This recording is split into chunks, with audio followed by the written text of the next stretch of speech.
Okay. Yeah, we're good. Good afternoon, and thanks for the time. We're going to get started. I'm Mary Cheryl Hardy. I am the Outreach and Education Director at the Institute for Health and Human Services. Often the things I'm going to be back.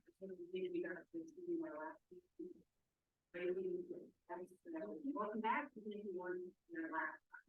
We do have one more 18 County presentation this semester. It will be on November 17th. And that'll be the last one for this year, and then we'll start back in February. So I hope you'll all be able to join me in that one. If you signed in, you are on our list, and we'll be reminding you. Today we're going to be talking about technology, and then we're going to be learning some things about staying safe online, tips and tricks for technology, and then we'll also talk about health resources. Pretty much that. I'd like to introduce Tony Bennett, who works here in our building. He is one of our IT gurus at the university, and he can lead us through it. Thank you. Thanks, Mary Cheryl. Hi, everybody. Welcome. Thanks for coming. Nice to see you all here. Again, my name is Tony Grant. I have been working in tech support or IT support, however you want to call us. Some people call us gurus, some people call us tech dudes, whatever you want to say. I've been working in tech support in the higher educational environment for about 28 years now, working with a variety of clientele from young to old and anywhere in between. Hopefully I can get across some information that will help you in your day-to-day lives today. I'm going to start by showing you, let's see if this presenter remote works. Oh, I love it when things work right. Isn't that the best thing when you hit the button on the technology and it does exactly what you expect it to do? So when I was going to college, my program director who taught information technology had this on her door, just to kind of maybe bring us all into a place where we understand that we're all kind of in the same boat. There's always an increasing amount of things that are being introduced into our lives that we know absolutely nothing about, but we don't have to. We don't necessarily need to know every single thing about every single thing that we own. We don't need to know how to reformat our computer or program our smart refrigerator or something like that. As long as it does the stuff that we need it to do, that should be enough. Well, sort of. We also want to be secure. Funny story is, yes, your smart refrigerator can be hacked remotely. I'm not going to get into that. So there's I know I kind of had these slides in, and then I was told that we already have all your email addresses. So after this, maybe this afternoon or sometime early next week, I'll be sending you a copy of my presentation. My presentation is going to have several links for you to read later. There's too much information to share in an hour, but I wanted to get this information across just so you have it, so you understand, more about what we talk about today, more about safety, security, how to do stuff. So this is kind of a layout of what we're going to be going through today. Sometimes I get a little long-winded. I apologize for that. I'm going to try my best to be on point. Please save your questions for the end of the presentation. We're going to have some breakout sessions. We'll talk about cell phones, smartphones. How many folks have a smartphone? Great. We're going to have an army of tech nerds here to help you after the presentation to do certain things that you've always wanted to do with your phone, to help you understand how to secure your phone, how to do certain features, what all the buttons do, where all the shortcuts are and stuff like that. We'll get to that. But for now, we're also going to be talking about physical barriers. Let's jump right into that. So starting with your computer workstation. Does anybody have a computer at home? How do you sit at that computer? Do you try to kind of relax and get that seat kind of tilted way back like Mary Cheryl is, way back there? Yeah, we're at this computer all the time, and so straight up like that all the time. But if OSHA has anything to say about it, this is the proper configuration for your workstation. So top of the monitor, just below eye level. Head and neck balanced with your torso, so kind of a straight line up and down, shoulders relaxed. Hands out, elbows close to body for extra support. Lower back supported. If you have one of those lumbar chairs, those are amazing, and I'm really jealous. I'm sorry. I want one of those. Also, hands and wrists in line with the forearms. How many of you have those like wrist pad things that help rest your wrists while you're typing? Anybody have any of those? No, one person. All right. Or the keyboard that has the little feet on it that flips up and makes it higher. Does anybody have their keyboard flipped up? Yeah, those are the two of the worst inventions ever. They're completely non-ergonomic because while you're typing, you want your wrists to be relaxed and in the air. The pads are there for you to rest, but you want your wrists to be facing down like this. And if your keyboard is propped up, your hands are more like this, and then you start developing these weird pains in your hand when you start clicking. Where did this pain come from? I'm too young to have carpal tunnel. What is this crap? Weird stuff. But yeah, and also adequate room. So get all your little tchotchkes, push to the side. Give yourself adequate room to move the mouse around and put your wrists appropriately next to the keyboard. And the feet on the floor, flat. If you ever take this pose, try taking that right now. Just kind of feet on the floor flat and sitting up straight. It will feel very natural. I was kind of surprised when I first saw this. It's like, that actually feels pretty good. I don't know if I can sit like that for very long. I'll get used to it, hopefully. And hopefully I'll save myself some medical bills in the future. We're going to jump right into safety and security. Welcome, please come in. Find a seat. So, online security. Does anybody know what malware is? Yeah. So, pop-ups, drive-by downloads, some scary stuff. Secure websites. I'm going to show you what a secure website looks like. I'm going to explain what it means. We're going to talk about add-ons for your browser, like Chrome or Edge or Firefox, whatever y'all use. They're all basically the same. Let's jump right into it. I have a short video here for you. Does anybody remember Monster.com back about 20 or so years ago? It was a job website, right? It was one of the first like major job websites where you can go find a job, employers can post jobs, stuff like, and they had these really clever commercials about these little kids who were talking about, when I grow up, I want to be this, and I grow up, I want to be that, and they were all talking about weird things. And so the University of Virginia hired some of those kids to make a video for them. They were way ahead of their time. About 18 or 20 years ago, in order to gain access, their users, their employees, in order for their employees to gain access to certain network systems, they had to pass a training test. Otherwise, they couldn't do their job. So I don't really know what happened. Did they get fired after that? I have no idea. I just know that this was one of the introductory videos that they used to kind of playfully get them to think about how much trouble can you get into with your computer. I have not tested the volume. I apologize if this is stupid loud. When I go to UVA, I want to open email attachments from strangers and get a virus. I want to post obscene messages on the internet. Commit fraud using someone else's online identity. I want to run a business from my UVA personal webpage. I want to share my address and phone number, My password, My private fantasies with faceless creeps on the net. when I go to UVA. When I go to UVA, I want to leave my email open so strangers can read my incoming messages and answer them. Violate copyright laws by pirating music and posting it on the web. harass people by sending threatening emails or chain letters or pornographic URLs. I want to hack into government computers and go to federal prison.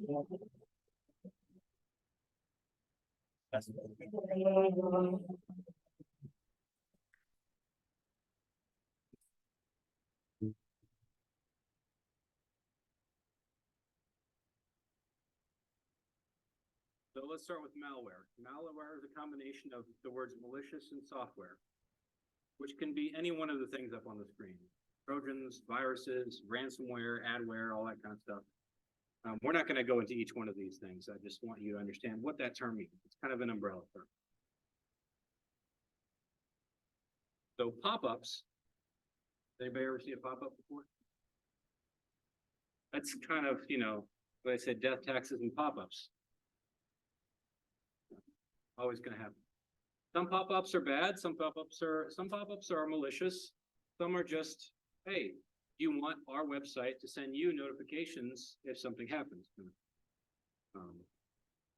You get to decide which ones you want to interact with. But I show you this pop-up that says the word bank in there, that should actually trigger a reaction thinking, wait a second. Maybe I need to slow down and figure out exactly what this is before I click on it. The goal I want, or the message, if you remember nothing else, I want you to remember the message to, when you're using your electronic device, to slow down and read before clicking. And always have a healthy level of suspicion of everything that comes your way, just to not get fooled. Because it's really easy with a single click to make your life a lot more difficult.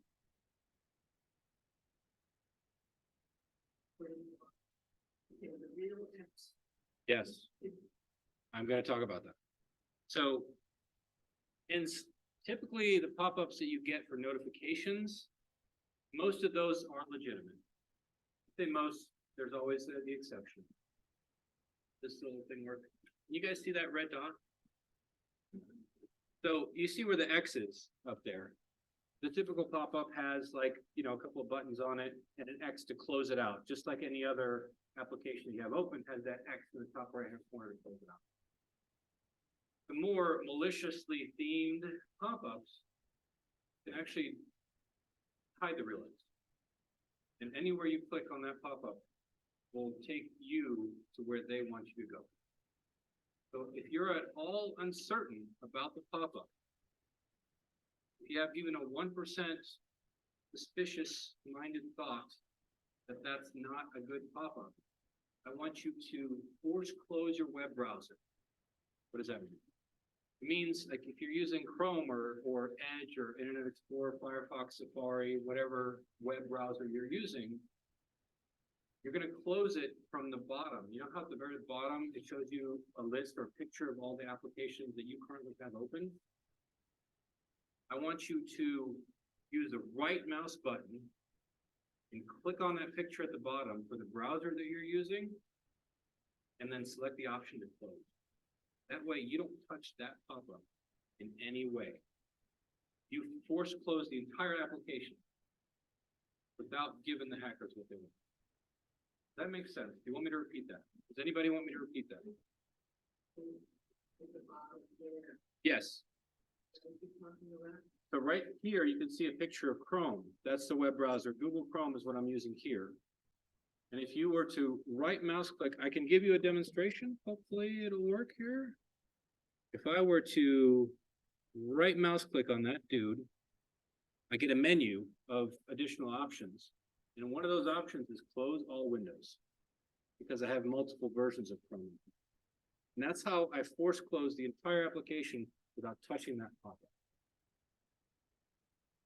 If you're still unclear about that, write it down, talk to me after the presentation. I'll elaborate and show you examples. For the sake of time, I apologize, I need to move on. What is a drive-by download? These are the scary ones that just happen in the background and you never even knew that something happened. Just want you to understand the lingo. That's why that's done. If you ever hear somebody talking about that, that's kind of what that means. So here at ASU, we've started to implement a new policy where none of our computer users are going to be administrators of their computers unless they need it for whatever reason. So for instance, if you went to a website that had one of these drive-by downloads ready to hit you as soon as you got there, it tries to install on your computer. If you're not an administrator of your computer, it just hits a brick wall and can't do anything. Something to think about. Again, we can discuss more. You'll have my email address. How to tell if it's a secure website. So, a secure website, when passing along important information such as financial data, make sure that your website is secure. So you want to see that that website has the padlock up in the where the URL is, where the address is of the website. There's a padlock, And instead of just saying HTTP, it also has an S on the end of it for secure. That will tell you that that data that you're going to be passing through to that organization is encrypted so that no outside organizations can see that as you're passing it through. Does that make sense? So if you go to your wellsfargo.com or whatever banking system that you use, they're going to have that.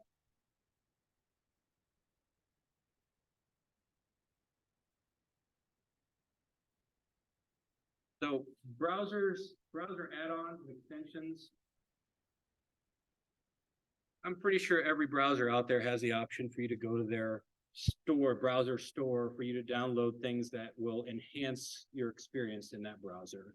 I know that Chrome has one where you can change the way Chrome looks a little bit. You can add stuff to it, like cute little kittens that follow your mouse around as you're moving it and stuff like that. You know, just kind of stupid fun stuff. And other things that are more useful to help you, you know, organize your email or help with your calendar or something like that. Browser add-ons, as long as you use the built-in store for your web browser, they're typically safe to use. Typically, but always have that, you know, a little bit of skepticism in there before you click on something that you want to install. Grammarly, has anybody ever heard of Grammarly? Who has perfect grammar in here? Please raise your hand. I'm going to shoot you. Grammarly is an add-on for your browser that will autocorrect your grammar as you're typing. It's a really awesome tool. That way you can help. Actually, I really want to get my daughter to start using that because she's 17, and I don't know if you know how 17-year-olds talk these days. It's disgusting. I can barely understand the words that are coming out of her mouth. Moving on.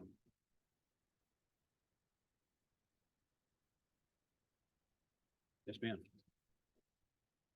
They can't hear me. All right, let's get the real microphone out. Is that better, Hickory? Is that better, everybody? Okay. Heidi, can you are they good? Are they not? Okay, good. Sorry, we've got some cohorts down in Hickory that are watching online as well. For our new, everybody know about our new ASU Hickory building? It's like the size of 3 Walmarts.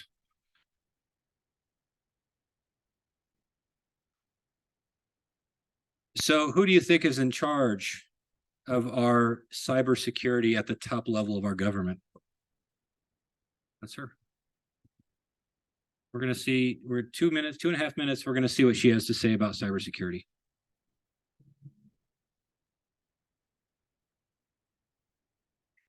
Hey, everybody. I'm Jen Easterly, Director of CISA, America's Cyber Defense Agency. And I want to be the first to wish you a happy Cybersecurity Awareness Month. I'm thrilled to get to share with you a little about this year's campaign through this video. This October, we challenge all Americans to help secure our world by adopting 4 simple steps that everyone can take to stay safe online. First, use strong passwords, meaning long, random, and unique to each account, and use a password manager to generate them and to save them. 2, one of my personal favorites, enable multi-factor authentication on all accounts that offer it. You need more than a password on your most important accounts like email, social media, and financial accounts. So enable MFA. 3, recognize and report phishing. As we like to say, think before you click. Be cautious of unsolicited emails or texts or calls asking you for personal information, and don't click on links or open attachments from unknown sources. Finally, number 4, update your software. In fact, enable automatic updates on your software. So the latest security patches just keep your devices continuously up to date. We all have a role to play to secure our world. We can all secure our online accounts by practicing basic cyber hygiene, including the 4 steps I just mentioned. And let's secure our families by ensuring that our loved ones know what to look for and how to stay safe online. Companies also have a role to play to secure our digital world. CISA is asking tech companies and software developers to secure our businesses and our individual customers by ensuring that their products are secure by design. That way, technology is secure right out of the box, and Americans are better protected. We invite families, small and medium businesses, tech providers, government, and international partners and others to join the campaign and participate in Cybersecurity Awareness Month 2023. Learn more by visiting CISA.gov.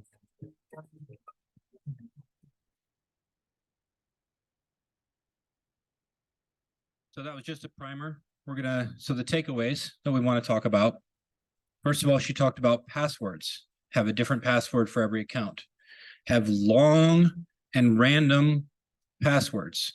I like to tell my users, stop thinking of them as passwords and start thinking of them as passphrases. That will help you create a longer, stronger password. Yeah. Yes, ma'am.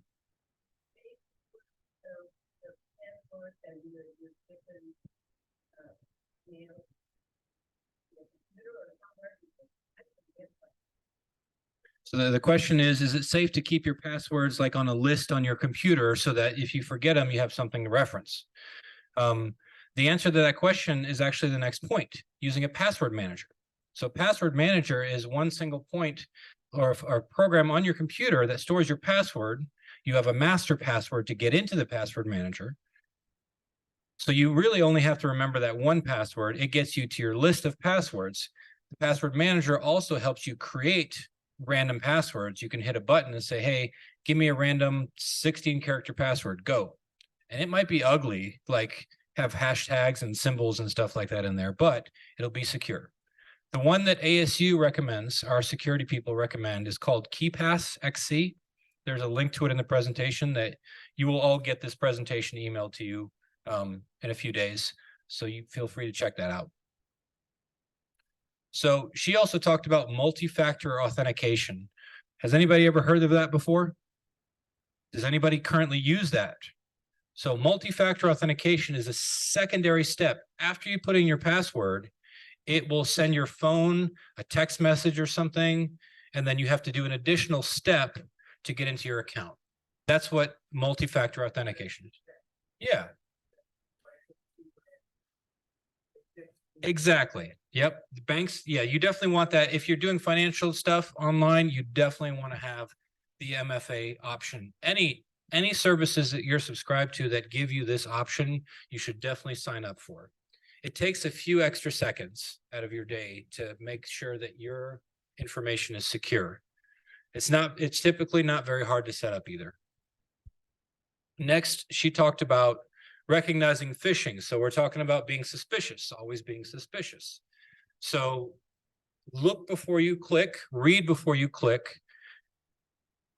Make sure that something looks legitimate. If somebody's trying to send you a message that looks too good to be true, it probably is.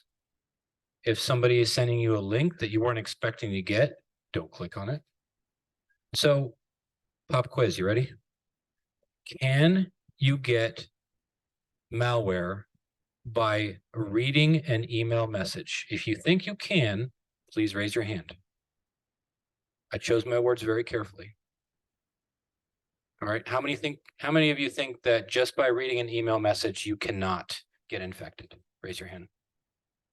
Okay. So the second part, people are correct. Just by reading the email message, you're safe. If you click on the link or the attachment in the email message, that's where the problem comes in. So if you want to take a quick glance to see if it looks legitimate, you can open it up. Just don't click on that link and don't click on that attachment unless you're absolutely sure that that is something safe to click on. When in doubt,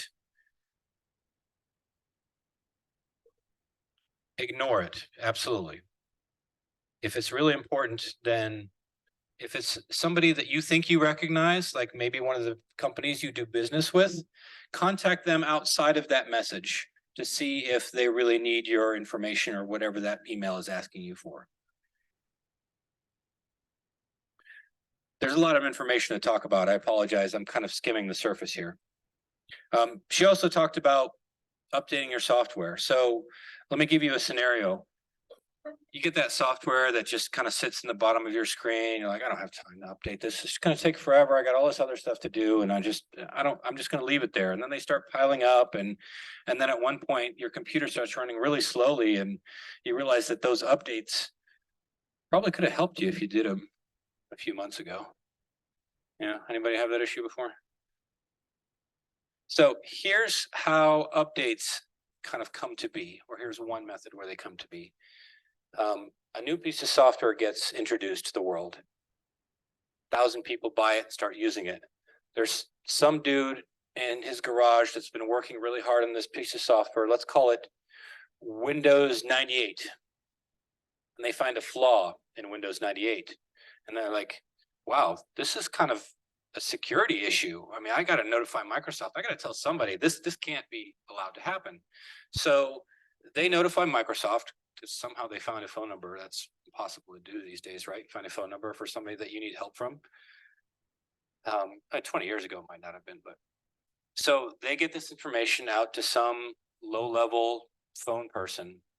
And the low-level phone person is like, okay, I'll let my boss know, or something like that. And they let their boss know, and the boss is like, all right, test team, here, why don't you guys go? I've heard about this might be a problem. Go see if it actually is a problem.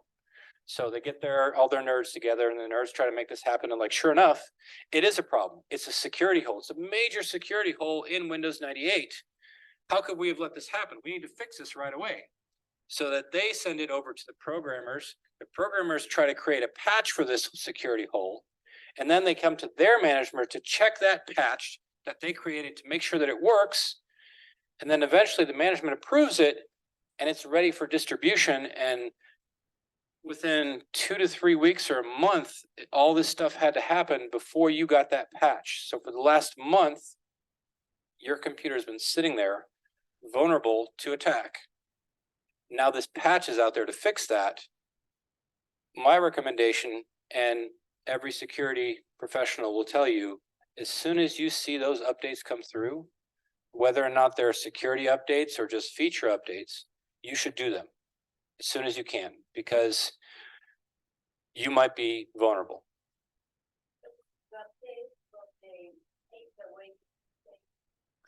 On occasion, some of the feature updates will change the way that you do things and see things. Hopefully there will be an explanation during that patching process, the update process, that kind of explains the differences. I can't guarantee that some companies won't just push through feature changes without telling you. That's kind of how the industry works these days. The first thing to go is the beta testers. You know, and that's just the way of things. Yes, ma'am.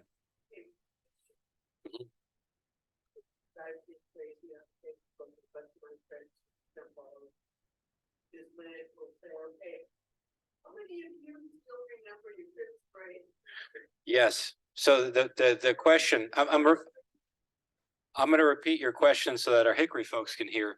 So the statement is, in social media, when people post questions like, what was your 5th grade teacher's name? Or what was your favorite movie as a child? And things like that. And I think I know where you're going, is that's actually phishing for your private information and your potential passwords, right? So if you see those quizzes on, it might be fun. Facebook says, hey, who remembers this movie? What's your aunt's name? That could be a password. That could be one of your passwords. Don't give out any information like that, especially to strangers. And if you want help securing your social media accounts, I can help you with that. Not today, but right. We might have to create a follow-up session for that, because that's going to take a few hours. But yeah, let me know what they say about that. So yeah, and turning on automatic updates is a good thing too. Most of them will come through on their own. You'll never even notice it happen. So remember this dog. I want you to burn this image into your brain. Small suspicious dog has a big suspicious. I want you to be small suspicious dog. And always think about what you're clicking on before you click on it. That dog looks really suspicious, doesn't it? Those chihuahuas are always, Okay. slide with lots of text. Sorry, we're gonna try to go through this quickly. You know, it isn't just emails that come through trying to fish information from you, right? Sometimes you get phone calls. Sometimes they call and say, hey, we need you to update your credentials. You know, what's your credit card number? Actually, my wife talked to one of those people once. We need to update your credentials for your credit card. And she said, which one? And they're like, it doesn't matter, any of them. That's an amateur, you know, hacker right there. Yeah. I used to get phone calls every once in a while from the Windows help desk saying that my Windows computer had a virus on it. And I said, yeah, which one? She said, the one with Windows on it. I'm responsible for about 785 Windows computers. Which one? And we would go around in circles. I had so much fun with those people. It was really fun. Yes, ma'am. Yeah. Number, I just give a bunch of numbers and your name, and I just make up a name. I've done My go-to name, fake name that I create usually is just Bob Johnson. Something to, hopefully nobody here is named Bob Johnson, but that's pretty common. So I figured, you know, whatever. My birthday is always a few numbers off from the real birthday and stuff like that. Yeah, fake information works too. Right. So your credentials. How many of you have your passwords on a sticky note close to your computer? Don't be shy. I won't make fun of you. Oh my God, people that I actually work with? Wow, okay. I'll pretend I didn't see that. Right, so we talked about passwords before. They should be hard to guess. You know, remember passphrases versus passwords. Not all companies will ask you to change your password periodically, but as a good rule of thumb, 6 months is probably long enough to keep a password. Just in case you logged into some computer somewhere at your grandkid's house or something like that, and you left yourself logged in, and now your grandkids charging all their, you know, Netflix and Hulu accounts to your credit card or something like that. Change your password every once in a while, just in case. Well, you don't have to notify anybody. That's your password. You paid for that Netflix account. It's yours. Yes, ma'am. So every once in a while, when you log into something on your web browser, it says, hey, do you want us to remember this for you? Have you seen that message before? Yeah. Always hit no. Because sometimes, yeah, it's hard. You have to, yes, always hit no to that, because it's good for your brain on one hand to remember this stuff. You know, you got to keep it active kind of thing. Use a password manager like we talked about before to keep track of all your passwords. Best way to do it, right? And we talked about installing updates as quickly as possible. Don't share your password. Make your kids get their own. So a few other things, install the updates right away. You can kind of see here, you don't have to sit there and wait for the update. You can just walk away, or you can keep doing other stuff while the update is going. How are we doing on time? I'm sorry. Oh, good. We're doing great on time. Right. So you can walk away. Just don't turn your computer off during the update. Don't shut the lid of your laptop during an update. Those things might disrupt the update. So let's talk about physical barriers with cell phones. Smartphones, cell phones. I mean, they more so smartphones, because you don't do a lot of this. If you have a flip phone, there's no shame there. My mom has a flip phone. Because it's hard to, I mean, smartphones that's a lot of stuff to learn. But yay, another video. 2 minutes, 26 seconds. I'm paying a visit to the New York City offices of wrist and hand specialist Dr. Steve Bellner to talk about the dangers associated with the activity we engage in more than almost any other in our day-to-days, holding our cell phones. So, doctor, tell me, am I holding this right? I actually do like the position. People want a very thin, small device. The problem with that is our hand wasn't designed to handle small objects. When we bring our thumb in, it loads the joint over here. So there's more load over here and less load over here. What we want to do is we want to bring the thumb out into what we call abduction, or away from the palm. Yeah. So don't touch the phone. Okay. Now, I'm not suggesting a towel, but making the device thicker will actually take the stress off and allow you to continue for a longer period of time. there's some kind of accessory market out there that someone could tap into. Keeping your elbow as straight as possible. You should not be holding the phone up like this Keep the wrist straight. in a neutral position. So Okay. great. The straighter it Like is, this. the better the flow through the nerve, the Okay. better the circulation. The big rule of thumb is take rest breaks. Every hour or so, put the phone down And cell phone stretches. and so Yeah. some simple stretches that you can do are just forearm stretches. So stretching out your flexor muscles, and then you can do your extensor muscles as well. You can also just do some nerve glides or stretches. There's so many different types. This CMC, it's a neoprene splint, and I really like this. Oh, yeah. It doesn't restrict you, but it gives you a little bit more support. Yeah. Just bring your arms down a little bit. So Mhm. put it on the table even, so Okay. relax your hands. So now you're not even gripping and you Mhm. can still use that index finger and your shoulders are in a better position and you're not overusing that thumb. It's hard. It takes some Perfect. time to get used to. But I had a patient who was immobilized in a cast for 4 weeks. He had severe tendonitis in his thumb from the phone. Oh, wow. That was couple years ago, or Candy Crush was It really was, big. it was a couple Yeah. years ago. So beyond closing the Candy Crush app, the simple tips for keeping your textually active wrists and hands healthy: watch your posture, take some stretch breaks once in a while, and consider bulking up your phone with an easy to grip case. Of course, feel free to incorporate these in a way that works best for you.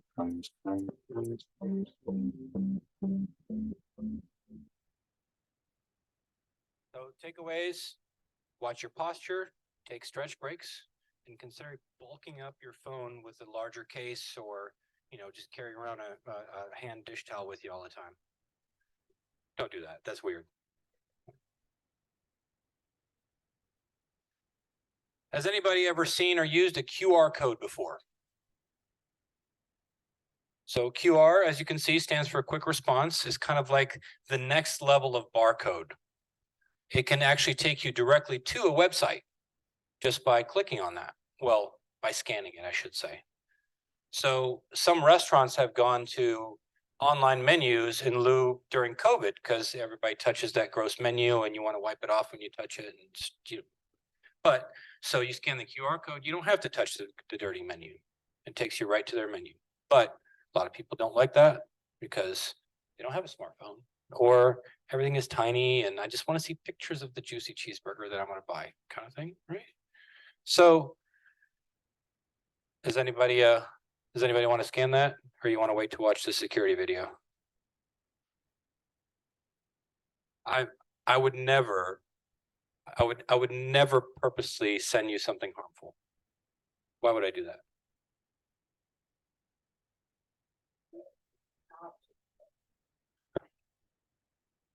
I really wanted to see if anybody would do that before I said anything, just to later on after they watch the video and they're like, oh crap, I shouldn't have done that. What'd you see? Yep, those are two of my cats if you scan that. Did I only put a link to that video here? Yeah, it looks like I did. All right, sorry, we actually got to click on the link. I'll draw.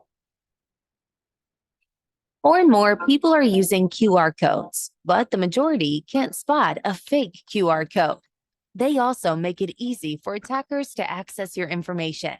Since QR codes are used on mobile devices, your phone or tablet is usually what's at risk of being infected with malware. The codes don't collect personally identifiable information, nor can they be hacked. Instead, the danger lies in the destination the QR code directs you to. Attackers can create QR codes that send you to malicious web pages. These pages may be phishing sites that look like a login page for social media or a financial institution. What it really is an attempt to get you to disclose personal or account information. Other malicious web pages do drive-by downloads. This is when simply visiting a site will download malware onto your device. QR codes may contain a command that invades your privacy. It may add a contact to your phone's list, such as a fake bank. Later, when the so-called bank calls you, it looks credible because it's already in your phone. Other unscrupulous commands will use your device to make calls from your phone, send texts, draft emails, and automatically populate the recipient and subject lines. Create a fake social media account, schedule an event on your calendar, And add a preferred Wi-Fi network with automatic connection. Unknowingly scanning a fake QR code to keep track of your location, such as at airports or shopping malls, will tell attackers exactly where you are. So, how do you keep your personal information safe and protect your device from malware? Attackers can't harm you if they can't persuade you to take the bait. The best ways to stay safe and not take the bait when using QR codes are easy to remember and easy to do. All it takes is a few seconds to double check the code. Only scan codes that come from trusted sources. If it looks suspicious, don't scan it. Apps with malware are often designed to look identical to legitimate tools and games. In many cases, logos from trusted brands are placed alongside the malicious QR code for added credibility. So double check before you download.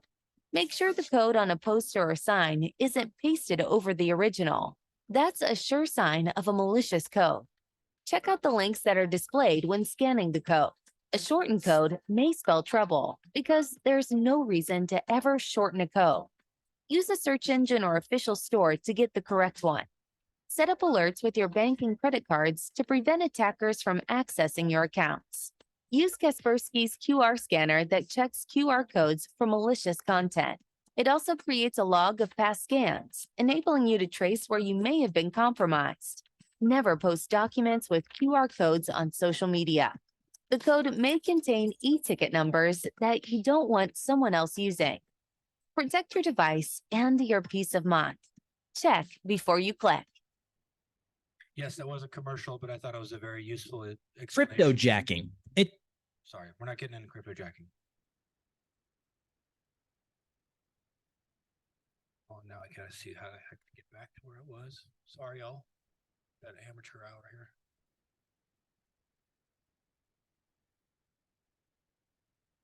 Okay, back to QR codes. So the essential way that you scan a QR code is with your cell phone camera. If you grab your cell phone camera and you bring it up and you get close to the code, it will pop up a little link right in your camera that you can use to launch wherever the QR code wants to send you. It will tell you in that little link where it's going. So that's how you can kind of identify where it's trying to send you. And be careful what you click on. So I should have put something worse than kittens up there just to.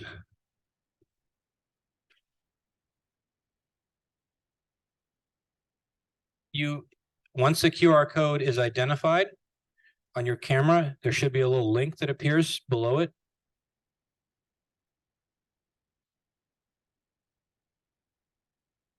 You know, sometimes it takes a few tries to get it just right. Yeah, that's in there. I'm not sure why it's not working. I don't know what to say about that. Sorry. We can take a look at that afterwards if you want.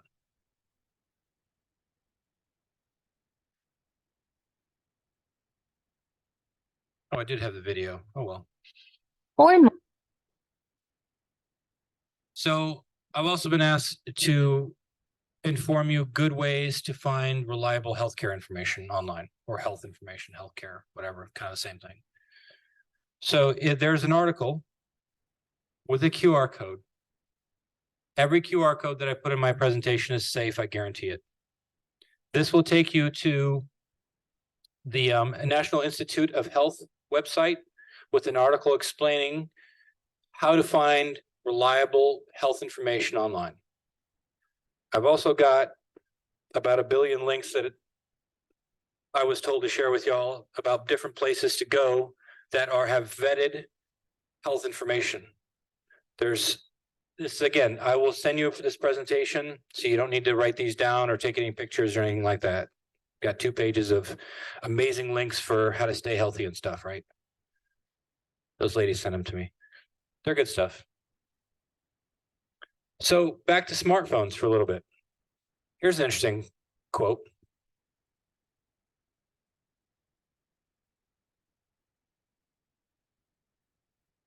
I should probably be reading this right. The smartphone in your pocket has many times the processing power of the computers that landed man on the moon. In fact, today's iPhones are so powerful that it has been suggested that a single iPhone could be used to guide more than 120 Apollo era spacecraft to the moon all at the same time. That's how powerful the device in your pocket is. Yeah, it's some crazy stuff, right? You remember how big computers used to be when they first came out? Like, you know, like half the size of this room.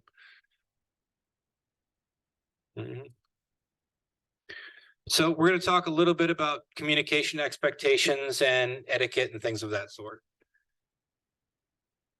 So have you ever wondered how quickly a response is expected from you when somebody sends you some sort of digital message, whether it's email or text message or instant message, or how long you should be assumed to wait to get a response from them?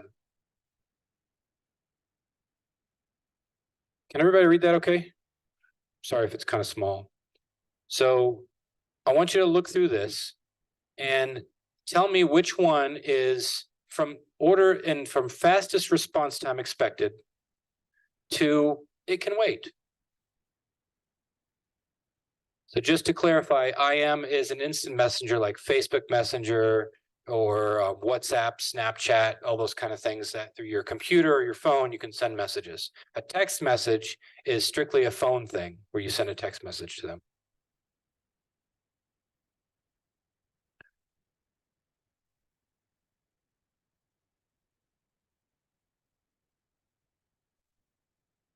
That's right. E is the correct answer. Time is an unnecessary construct. I'm kidding. What do y'all think? Which one's the right one? Anybody care to guess? We're here to learn. It's okay to be wrong.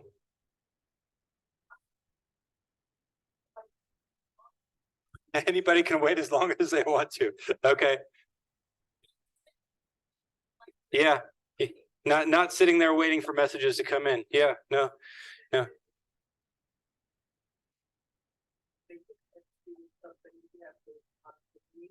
Yeah, it does kind of depend on the message. Yeah, right. That's why E is always right. Yeah. And you got to know your audience too. You know, if your audience says, hey, I don't do text messages, don't do text messages. But so how many of you think that it's A? B? C? Got a few C's. How about D? Okay, yeah, nobody raised their hand for anything other than C. Good job. It is C. So the most immediate response is face-to-face, in person, or on the phone. So voice communication should be the most, because you can't just say, hey, can you do anything tomorrow night? And you just wait a day to respond to that. Right? That'd be weird, right? Or they just walked away from you instead of responding. Right. So in person or voice-based is the quickest response expected. Then a text message on your phone. IM. Sometimes IMs and text messages can interchange as far as the expectation goes. Email can wait. Actually, email, you don't typically expect a pretty quick response with email. And if any of you are still sending paper letters, bless your heart. Good job. Keep that post office in business. They need work too. These are all, I mean, this particular topic is a little controversial and can be argued. I'm just kind of giving you the basics. Yeah, see. So a few things about communication etiquette. For privacy's sake, I have screens down here in case you guys are wondering why I keep looking down here. There are screens that are showing me the same thing as that right down here, so I don't have to keep doing this. For privacy's sake, don't use your speakerphone unless somebody else around you is involved in that conversation and you have the permission of the caller to have them on speakerphone. Again, that's a pretty good rule of privacy right there. So also kind of in the cell phone age, again, I'll refer back to my daughter. She just doesn't quite understand stuff like this. do excuse yourself from your current in-person conversation when answering the call. It's like, I'm talking to you right now, and if somebody calls me, I just pick up my phone, then interrupt our conversation without saying anything. That's just rude. Don't do that.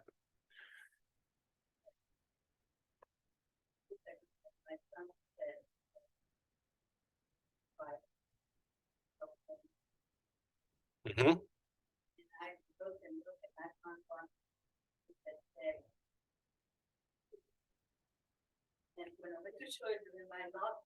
Oh, well, you know, I think you've got 30 other people in this room that'll back you up that using your cell phone at the dinner table is rude.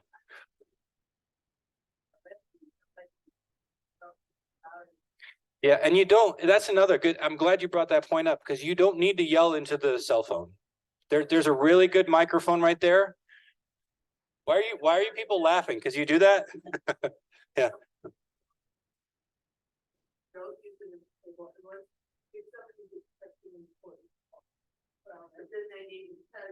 Mhm. Yep. And that's kind of my second point. Do excuse yourself. So if that means standing up and walking away slightly, then that's culturally necessary. Yeah, absolutely.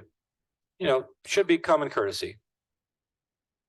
Right. So also, if you're talking to someone on the phone, give them the same courtesy. If you need to start a conversation with somebody else, say, hey, can you hold on for a second? I need to talk to somebody else. Don't just all of a sudden start talking to that somebody else.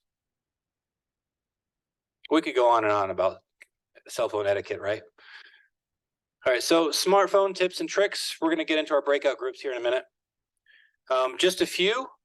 You can enlarge the font on your phone if everything looks too small. I recommend charging it every night, just in case. You don't want it dying in the middle of the day on you in case you're stuck somewhere where you can't plug it in. Same thing with computers and cell phones. If you get updates, install them as soon as possible, because they could have been sitting out there for a month waiting for hackers to find. Keep a spare charging cable around in your car would be a good place. You know, if you have an older car that has a cigarette lighter plug-in still, and some of the newer cars have like the USB ports and the actual AC outlets in them too, right? There are converters for the old style cigarette lighters that convert to USB, so you can charge your phone in your car. Anybody ever use GPS before to find where you're going and how to turn and stuff? That will eat up your battery like nothing else, if you've ever experienced that. So you want that cable in there. That connection on the bottom of your phone where your cable plugs in, try not to stress the cable that's plugged in, because eventually it will ruin your port so that your phone no longer takes a charge, because it doesn't matter how many new cords you buy, they will not fit in there snug enough to be able to charge your phone anymore, and then you have to get your phone repaired. So try to just kind of leave it loose, hanging off the edge. Don't allow it to be pushed one direction or another. Mm-hmm. Staples.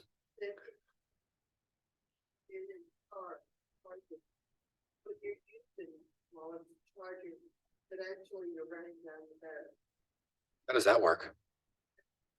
Okay, maybe he knows more than I do. I'm not going to say with 100%. If somebody else says it, maybe they know something, or maybe they're just.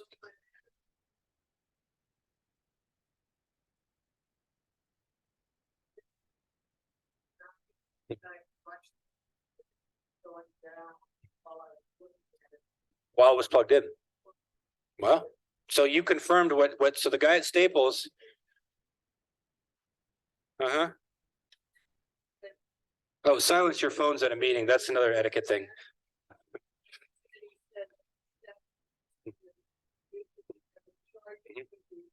That's interesting. So what was for the Hickory folks, she said that there's a guy in Staples that told her if your phone is plugged in and you're using it, you're actually draining the battery. So I didn't realize it, but learn something new every day. Thanks for sharing. Yep. I've never heard that either. No, that's sad. So when you open up apps on your smartphone, do you ever go back and close them, or do you just move on to the next app? Yeah. So if you ever go in there and you know how sometimes to close an app, you have to like swipe it up to close it. If you ever swipe up slightly, not all the way, you will get a chance to see all the other apps that you didn't close. Those are all draining your battery. So every once in a while, just go in there and just, swipe them all closed and give your battery a little more time to live. Turning off push notifications, you don't always have to get notified about everything that's coming to you. Sometimes you can just go in there and check on your own. You don't need to stress yourself out with the constant bombardment of messages that are trying to be sent to you. And this one is pretty important. The last one is don't answer the call if you don't recognize the number. If it's important enough, they will leave you a voicemail and you can call them back. If you answer the phone and it's somebody calling just to test to see if there's a human being on the other side, they got you. Now they know that there's a person on the other end of that line. They're going to sell your number to people that are going to spam the crap out of you for the rest of the time you have that cell phone number. I've had to change my mom's cell phone number twice. It's not free. She's on my plan, so I had to pay for it. And she still doesn't understand to not answer the phone if she doesn't recognize the number.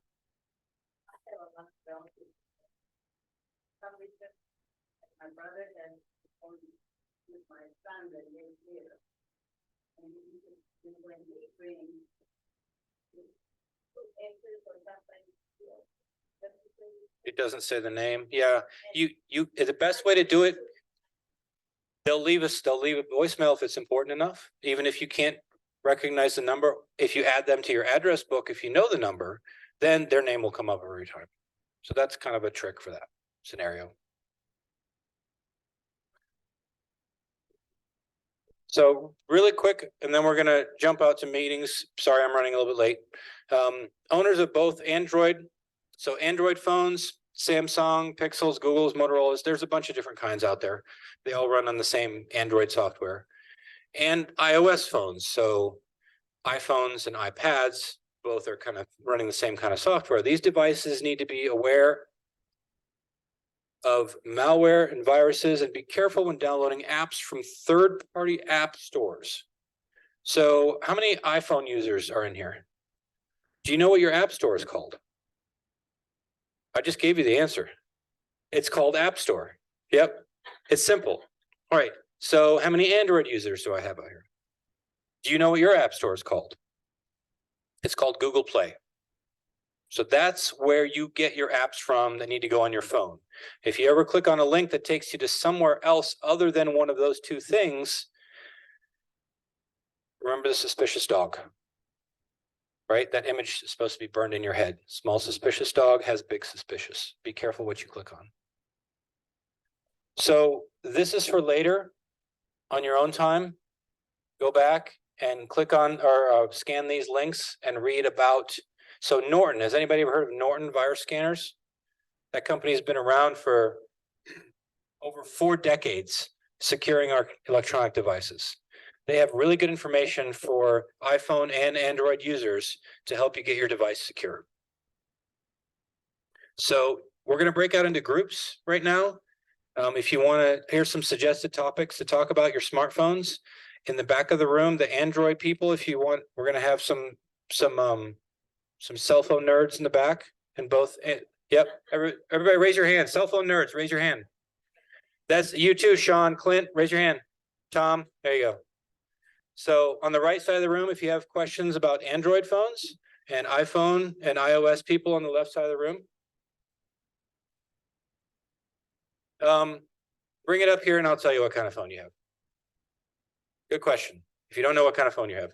Hickory people, I'm sorry. Hopefully down there somebody will. If you have any questions from the Hickory side of things, I'll be happy to help you later.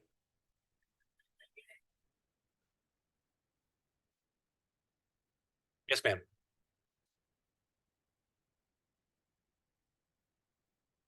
That corner right up there. Oh, from the very beginning. Well, hopefully the place that you purchased your phone would hopefully give you a little. They don't do anything? Oh, you should switch to Verizon. AT&T sucks. Yes, ma'am. Huh?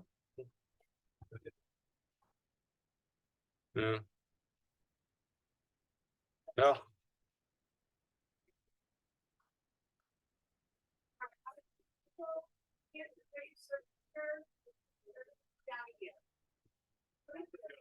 Yes, sir. Okay, have a good day, sir. Thanks for coming.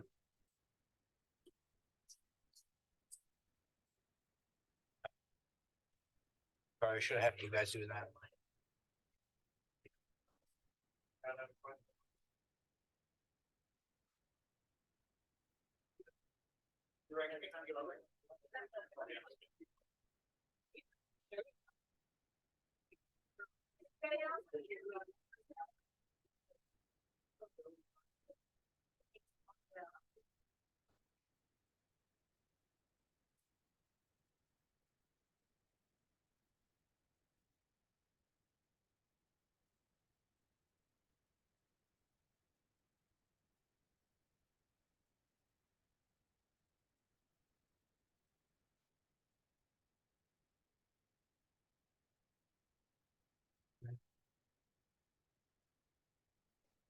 Nothing on chat.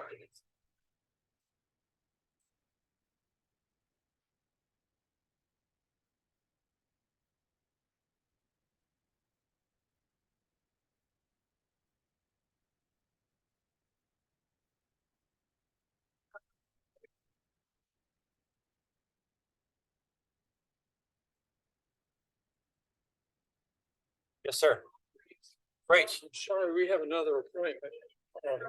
Glad you Are could you come. gonna pass out? I'm sorry. There's my email address. I don't have any business cards because my boss won't buy any for me. But if you want, I can, if you don't have anything to write on, I can write it down for you. Just a second here. That, and that's where we find the presentation. I will email you the presentation. Oh, okay. Yeah, Good. if you want, and you'll have my email address when I do that. How's that work? Good? You can send any questions you want. You get our email address from. Yep, as soon as, yep. Sound good? Yes, thank you. Great, you're very welcome. Take care.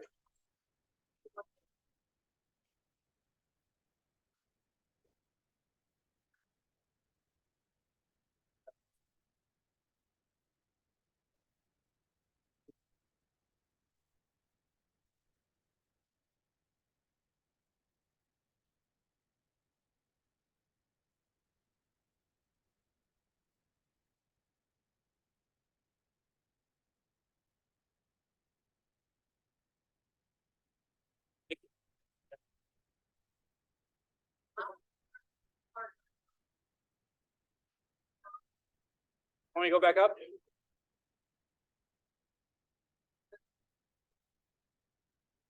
I've stopped the recording.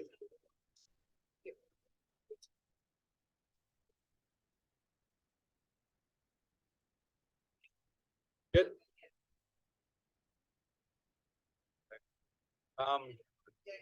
Did you get it figured out? So I needed an app to be able to do that. Okay. I can't have it. Okay. I don't know who Cage is. Might be that dude with the camera there. I think one of. No, this is something different. Hey, not the light. What's that? Is this on the Android? I don't think so, but it should be similar, so. If you could open your.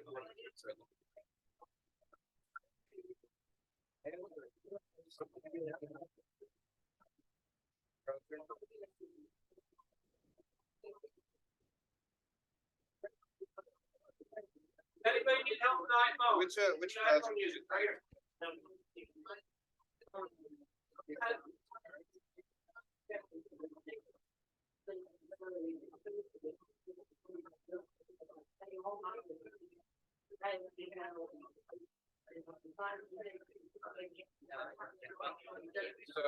we can get a.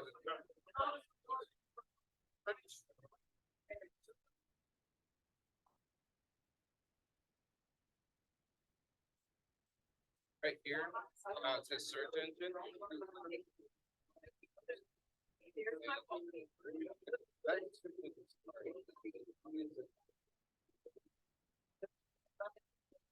Okay, I guess. Yeah. I'm an Android guy, so I think one of the apps.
Yeah.